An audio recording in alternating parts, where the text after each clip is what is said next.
Welcome to Season 4 of the Photo Ethics Podcast. I'm your host, Savannah Dodd, and I'm the founder of the Photography Ethics Center. Each week, I'll be talking with an accomplished photographer about the ethics of their practice.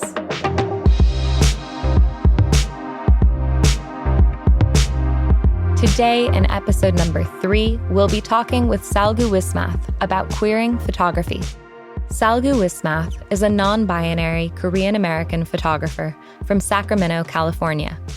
They are currently a Hearst Photo Fellow at the San Francisco Chronicle and based in Oakland.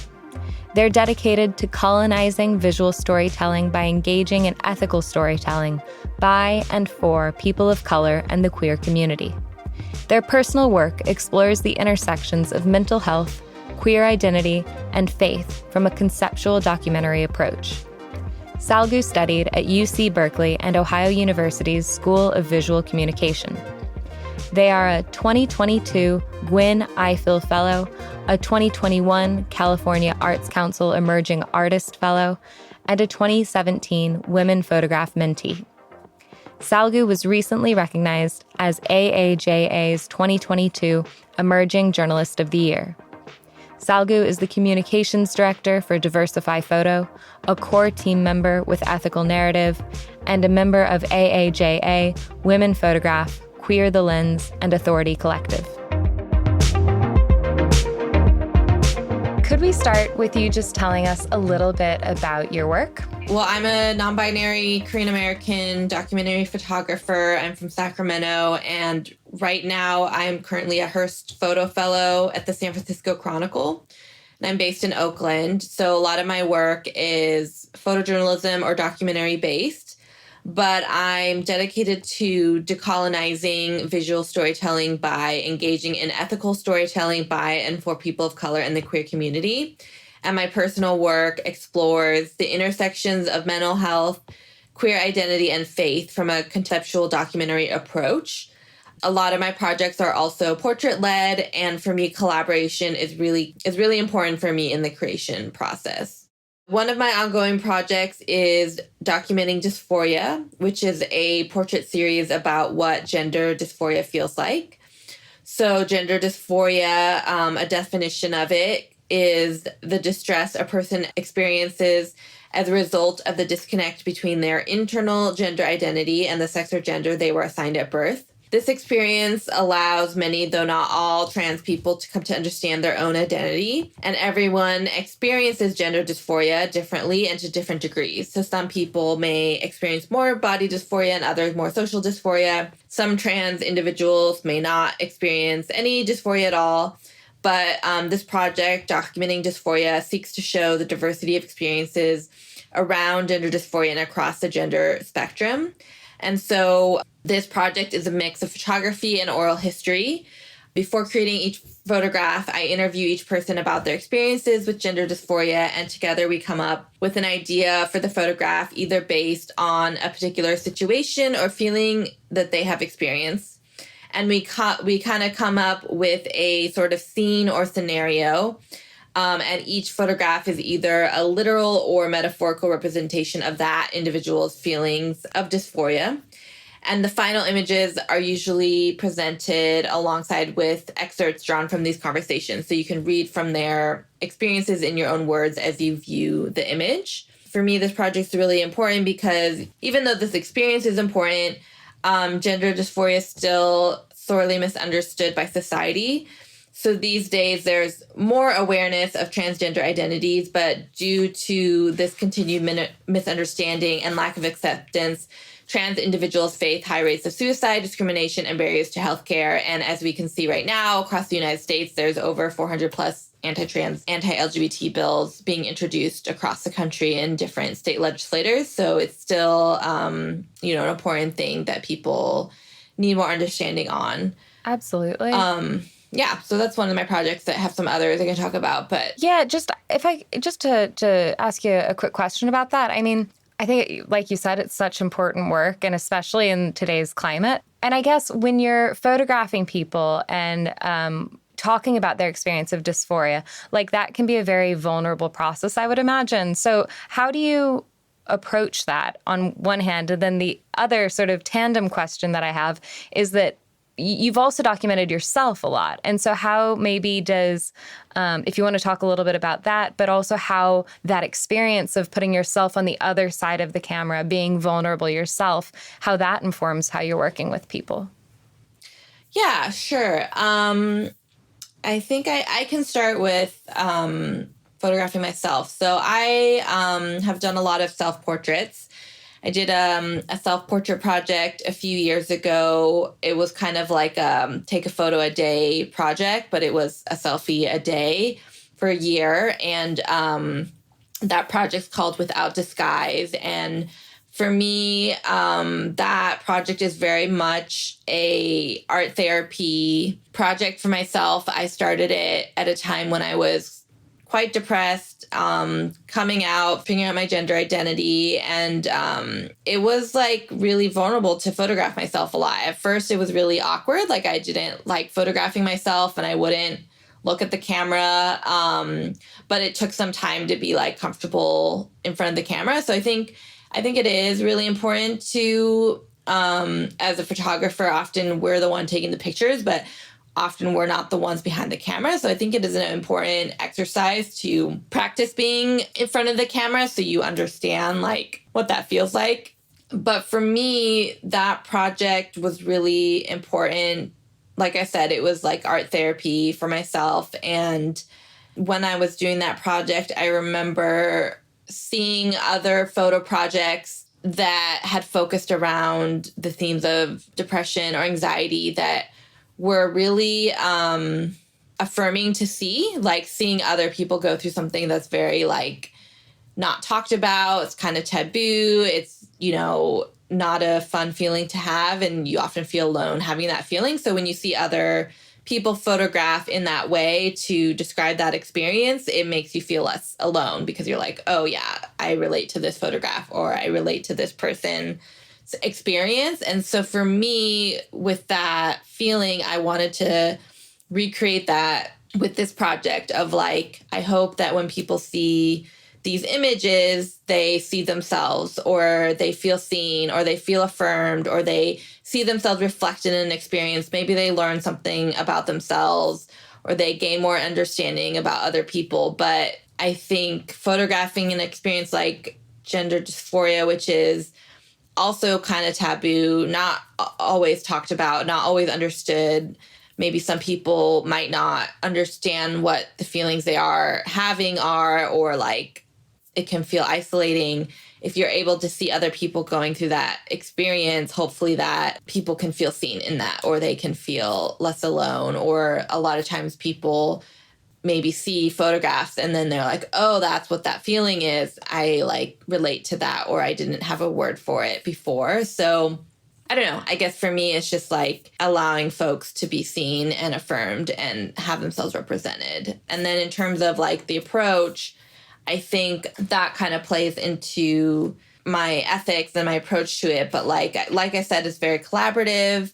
I chat with the people and we kind of come up with the photo together in a way, because based on what they've told me about their experiences, I'll come up with a few ideas of maybe we could do this or this, and they kind of can say, oh yeah, I really like that idea, or that idea sounds good, or I think we should go to this location.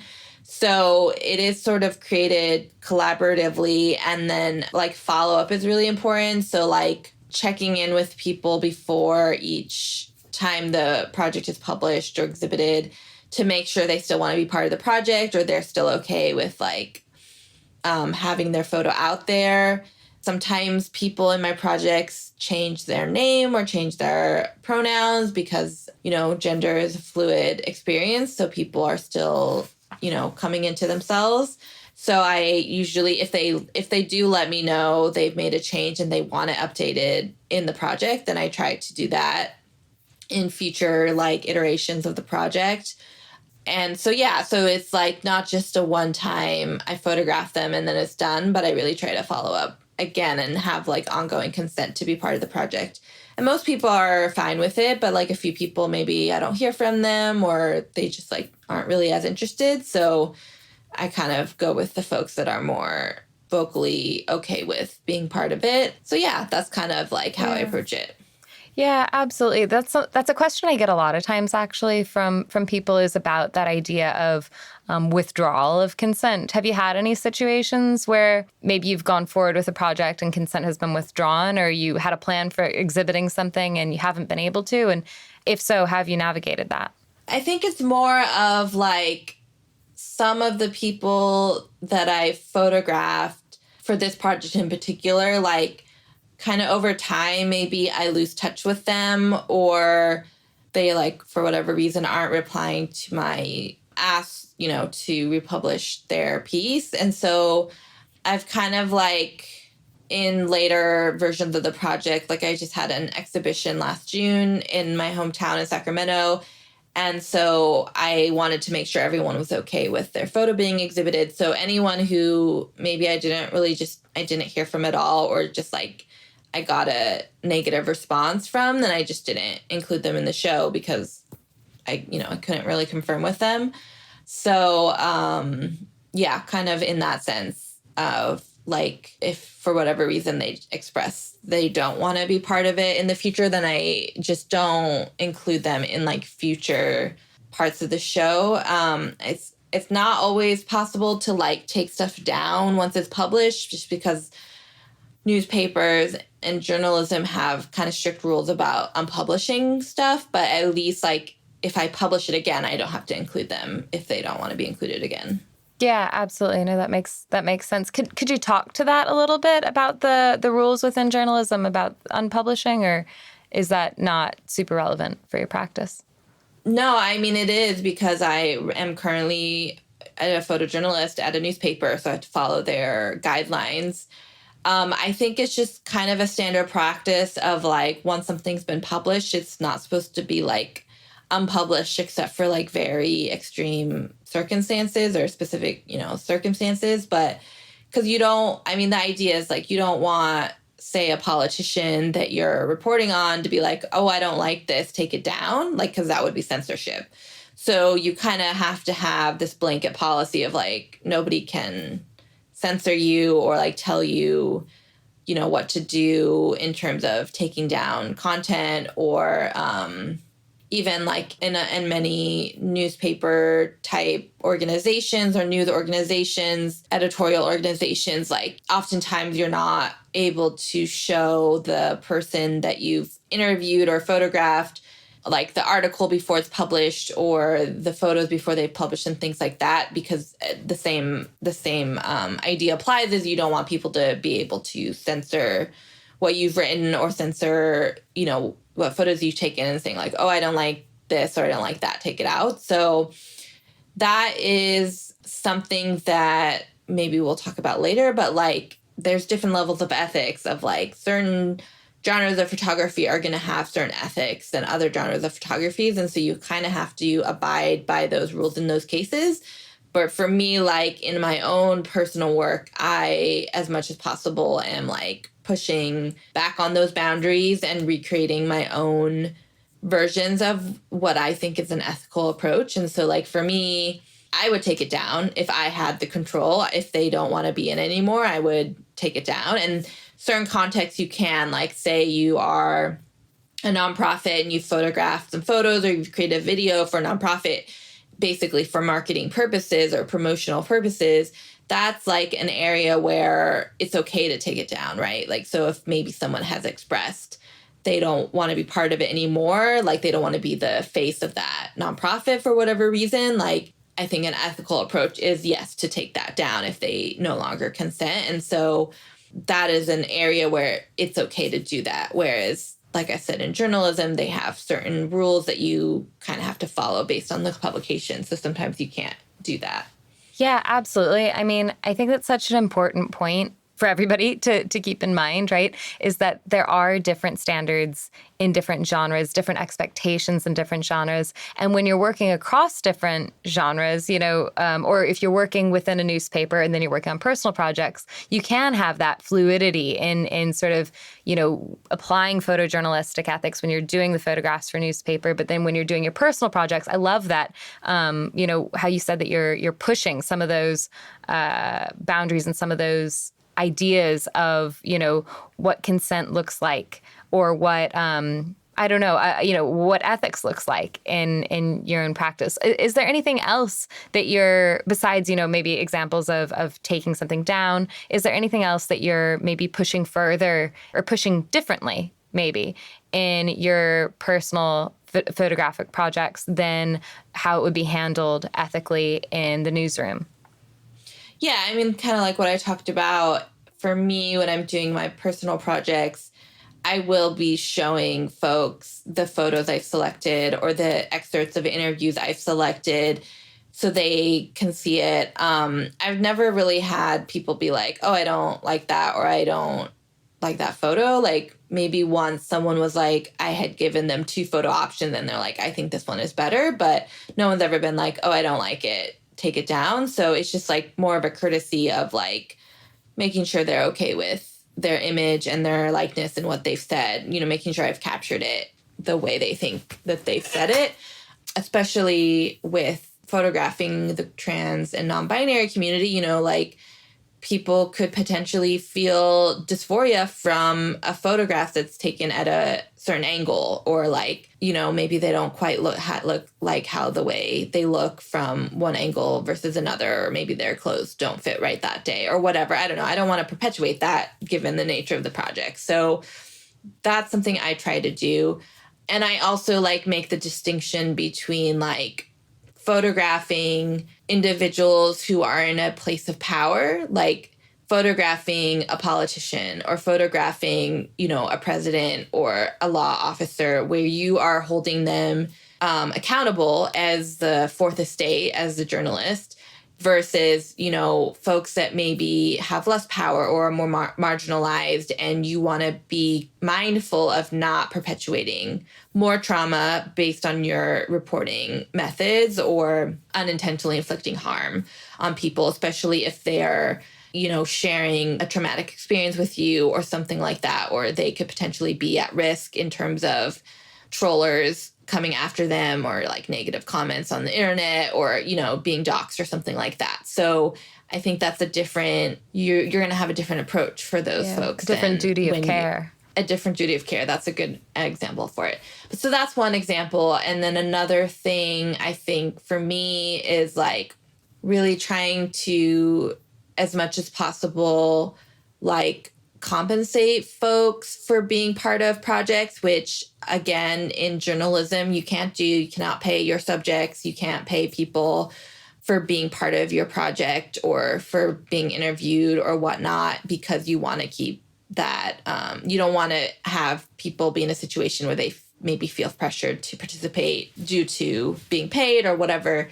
And right, you wouldn't pay a politician to get an interview because that just wouldn't be ethical. But in, for example, a project that is in more of an art realm, for me, like, I haven't quite figured this out, but it's something I think about. But like, say I'm making print sales and I'm profiting off of this person's image, at what point I would really like to be able to, offer a percentage of that print sale, maybe give back to that person for participating, kind of like how you would, if you're doing a commercial shoot, you pay your models to participate in a commercial shoot, right? Like they're being paid to be in the photograph, versus in a newspaper, you're not paying people to be in your photograph. It's supposed to be candid and not influenced by anything.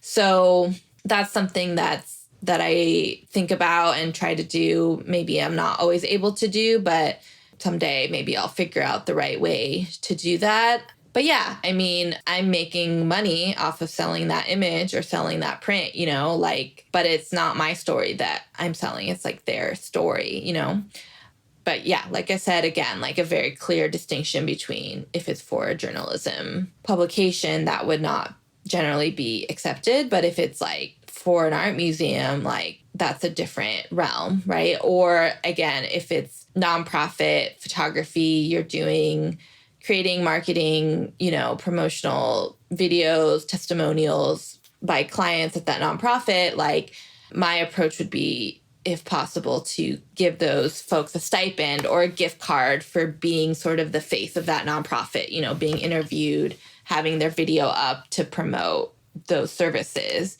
would be an ethical way to do that. And in that case, you can, because it is more of a commercial sense of where it is meant for promoting that organization. So kind of in the same way, like I said, you might pay a model to be in a photo for a company, you could do that. So like I said, there's certain areas you can do certain things in and certain areas where you are more limited. Yeah, no, those are really great examples. Just a follow-up question about the payment, because I think that is a really interesting question. I think it's a really complicated question when we think about payment, because you're totally right. We are, as photographers, if we're telling someone's story and if that gets picked up, if we're getting, compensated or in some way for that, can be really complicated. And then I guess there's also, by the same token, there's a question of, well, how does that impact consent? And I guess I'm wondering, how have you navigated that in your practice to make sure that you're not, compensating them in such a way that incentivizes consent? Do you know what I mean? So that it's a compensation and that's a recognition for their time, a recognition for that contribution, yet not enticing. Does that make sense? Yeah, I mean, that is the argument, is that, you would be influencing their consent if you're paying folks. So, that's a reason why people don't pay folks, although I think that's, silly. If someone wants to do something because they're paid, they should be paid. So, we ask to be paid as, journalists, as, photographers. We ask to be paid for our work. We ask people not to use our work for free. So why should we ask someone else to use their likeness for free? But anyways, like I said, I generally don't offer pay for participating in projects upfront. That's not something that I have done in the past. It's more of maybe after the fact. Like I said, a few years later, now I'm making some print sales. Maybe I decide to offer them, a cut of the print sale. So I don't think there's a matter of incentivizing consent because it's so after the fact. Yeah. But I will say, in the case of, say, a nonprofit where someone's being interviewed and they maybe get a stipend or a gift card for participating, some people might argue as well that is a problem, but I don't know, I guess I don't see too much of an issue with that. If someone really wants to share their story, they will. If they really don't, they probably won't. And it's not like they're being paid $90,000 salary for a year to tell their story once. They're probably getting a $20 gift card, which is not really life-changing. Yeah, I don't know. It's just kind of a bonus. And it's kind of like how in research, so if you do academic research and you do a study, you often compensate the folks who come in to do the study. So you come in, you fill out the survey, or you participate in the study, you get a $20 gift card. So yeah, maybe you're being incentivized to do the study with a $20 gift card, but that's seen as ethical and valid, and you're being compensated for your time, for spending time doing the study. It's very standard practice. I think it's comes down to people's time is precious. People's life experience is precious. It should be compensated. And especially if people come from a background where maybe they don't have a lot of money, or they don't, maybe they need that $20, or maybe it gives them a little boost for the day, or, I don't know. It's not so much a negative thing. And we get paid to go to work. So should we not go to work? Because we're not going to go to work if we don't get paid, right? So why should someone else do something if they feel getting paid is what they want to do it? It's the same thing. I don't know. Yeah, no, I think that's really interesting, because it kind of reminds me of, well, I mean, I think it very much is symptomatic potentially of a big problem in the arts in general, right? The sort of undervaluing of people's time and the lack of compensation of people's time so often. So no, that's a really interesting, a really, really valid points all around. How have you sort of developed your ethical framework for yourself? What things have helped you? What resources have been useful? What networks, have you drawn on? So my photo ethics are informed by a queer ethic and a decolonial lens. So with my work, one of my personal missions is to decolonize photography. by engaging in ethical storytelling, especially by and for people of color and the queer community. So some of the values that I'm motivated by are being anti-capitalist, anti-white supremacist, and decolonial in my approach. And so these things kind of are my deep held values. And like photography, unfortunately, as a genre, has a lot of colonial roots and voyeuristic roots. So in the past, for example, photographers, a lot of them from, like National Geographic, for example, were celebrated for going to other countries to tell stories of quote unquote exotic places, exotic people, and like show how these people live differently, or, how different their culture was than people in the West. And often those people being brown and Black folks. And there's also this like sense of entitlement that you own the photographs you take because they're in public, because in many places we have these laws where if you're in public, you can photograph freely. And so there's a lot of ownership tied into taking photos, like as if you own the photos you take and you own the stories you tell, versus giving ownerships to the individuals whose stories are being told. So like I said, for me in my personal projects, like consent is key, and kind of giving more agency towards the folks telling their stories. Like that's important to me, instead of me deciding what's the important part of their story, or like, because I could just take a photo of someone, have them sign a form, and then be like, okay, now I own your photo. I don't have to check in with you when I publish it. I don't have to ask your consent. It's just like, you've agreed this one time, versus like ongoing consent where you are like checking in over time. What that means for me is we're collaborating with the people I photograph, empowering them to tell their own story, continually checking in with them throughout the process to make sure they're still okay telling their story afterwards. So like I said, I check in with folks when I republish the stories in different outlets or in exhibitions and stuff like that. And when I say like a queer ethic, it's like there's a lot of things you do in the queer community, like in terms of like mutual aid and community building, that maybe aren't standard across the board, but it's like, how can I queer photography? So for like me, like the things I talked about is like the ongoing consent, to be part of a project, like updating folks' info afterwards if they've changed their name or pronouns, like compensating people for their time and expertise if I can. That was the other thing I forgot to mention about the compensation, is like we value like expertise from like people who have a degree at the end of their name, right? A doctor or a professor or a politician or whatever. But we often don't value lived experience on the same level, but oftentimes lived experience is equally valuable to like, especially when you're storytelling, right? Like their lived experiences. So like, that's what I mean. Like what we compensate professors for being professors and doctors for being doctors, but why can't we compensate an individual for the sharing their lived experience? And like, that is like a life lesson that they're sharing, or you're able to learn from that.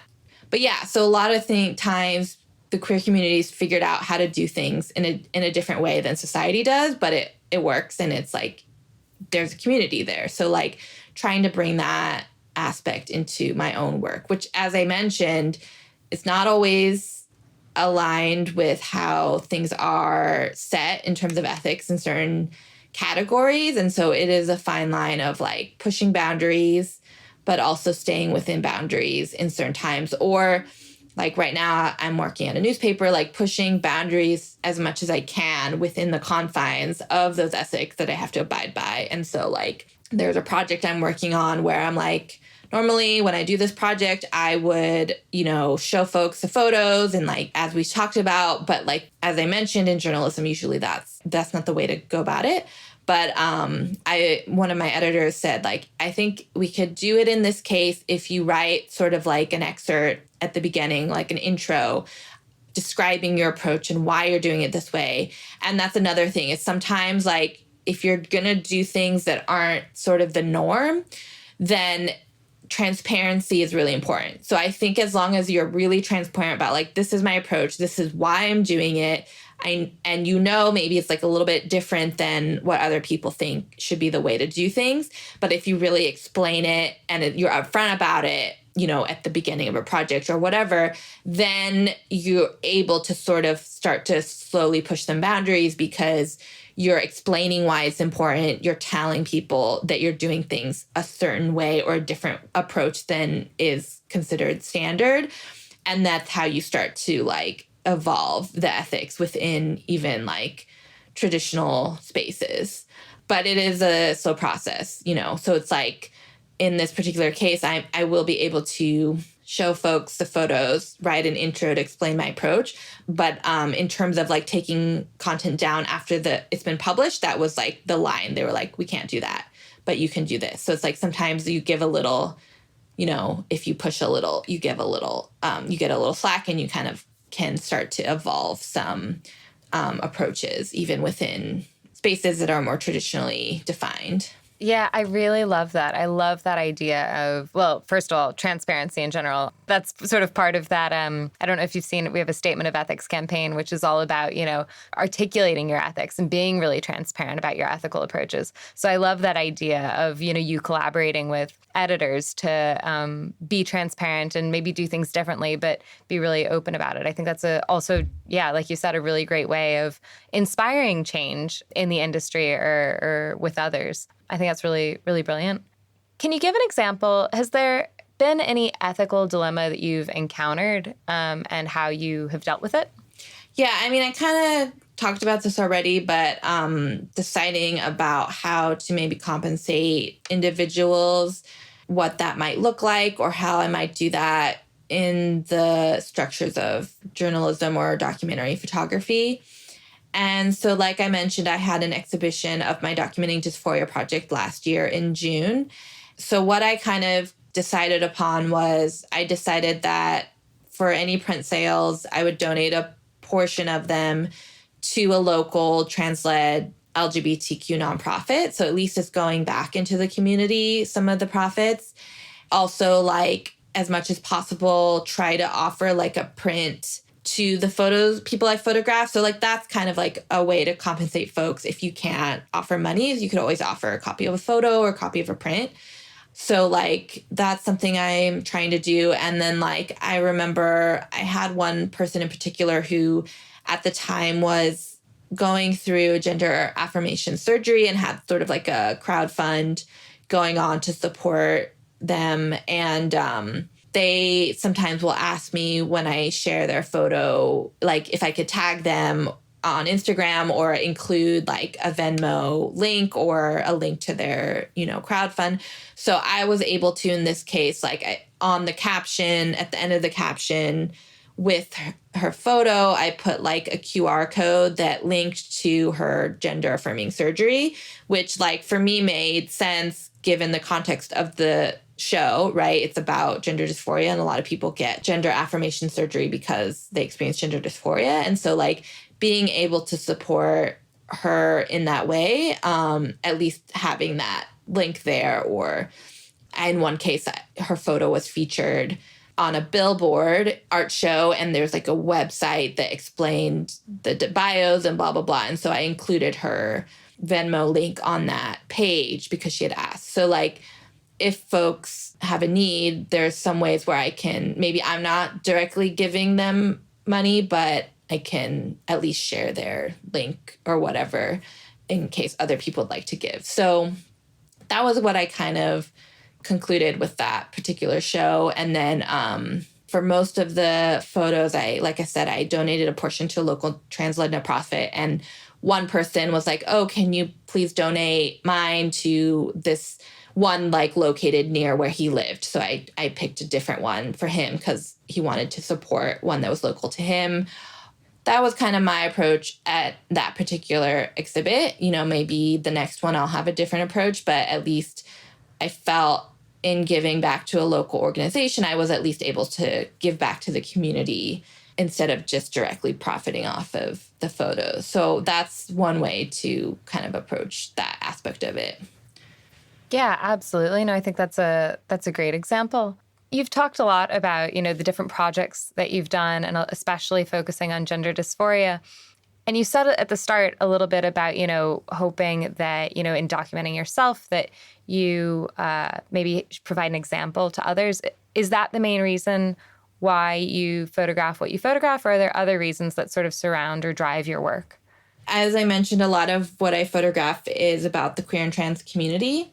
But for me, creating art and celebrating stories of the queer community is part of my own calling. So I feel really called to tell these stories because they are partly my own. So as someone who is queer and non-binary, and I came out later in life after watching a lot of coming out stories on YouTube and Tumblr, it's through other people's stories that I was able to uncover my own identity. So it was affirming to see other non-binary people go through their own coming out journey and see myself reflected in that. And so I want to be able to share trans joy stories as much as possible so that other people can feel seen and affirmed and celebrated in my photographs. So whether they maybe learn a little bit more about themselves or maybe they feel a bit more understood. For me, one of the things I'm most proud of is when I get messages from people who have seen my work, especially the project I mentioned, the Gender Dysphoria Project, and they let me know that it has really moved them or they really related to a particular image or they felt seen by a particular story. So my work, is ultimately for the queer community so that we can have positive representation and affirming stories of ourselves and see ourselves reflected back to us in media and art. So when I get messages like that, I feel like I'm on the right track. Yeah, absolutely. And just summing up, you've touched on this a little bit already, but a question that I ask everybody is, what does photography ethics mean to you? I think ethics are going to be different for different people. So the ethics that you hold for news coverage, for example, versus a commercial project are going to be different. And so it depends, who your client is and the genre of photography you're doing.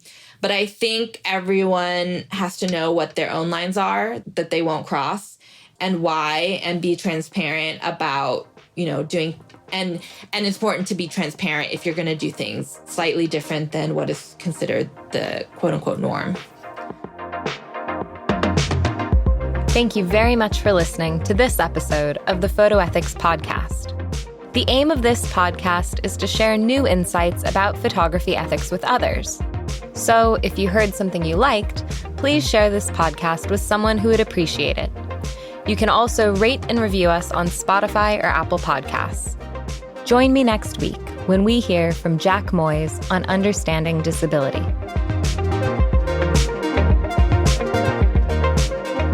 In each episode of the podcast, we ask our guests, what does photography ethics mean to you?